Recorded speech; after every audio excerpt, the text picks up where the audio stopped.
comenzamos el tema 3, sustancias puras, simples y compuestas. Sustancias puras. Esto viene de la clase anterior. Hablamos de materiales homogéneos y heterogéneos. Sabemos que los homogéneos son los que se unen, los heterogéneos son los que se separan. Por ejemplo, el agua y el aceite, homogéneo, el café con leche. Sustancia simple, solamente un elemento.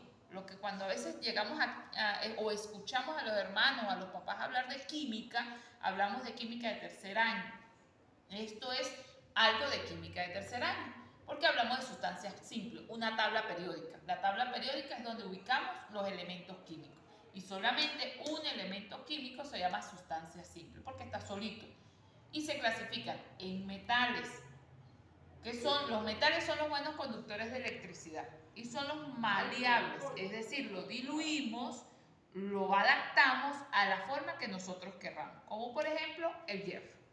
Cuando nos vamos a los metaloides, estos son los que conducen también, son conductores de electricidad, pero no tan buenos como los metales y son poco maleables, es decir, casi no lo podemos utilizar a nuestra forma o a nuestro modo.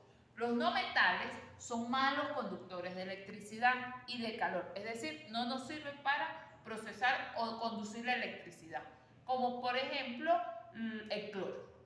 Y no son maleables, es decir, no lo ponemos a la forma de nosotros.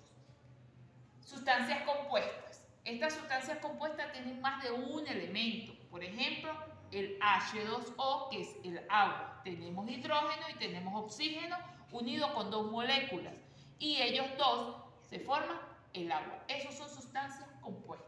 Pero las sustancias compuestas están divididas en dos sustancias, sustancias orgánicas e inorgánicas. Las orgánicas tienen carbono, por ejemplo, el CO2. Las sustancias inorgánicas no tienen carbono, por ejemplo, el agua. Entonces, aquí están estas dos. La orgánica es la que vemos comúnmente en tercer y cuarto año y las inorgánicas las vemos en quinto año. Disculpen, orgánica quinto año, inorgánica cuarto y tercer año. Y se clasifican en óxido, base, ácido y sales. Los óxidos tienen oxígeno, por ejemplo, la cal. Profesora, ¿pero qué es el óxido? Pues el óxido también puede ser un hierro que lo dejemos al aire libre y empieza a formar una capa como roja o anaranjada.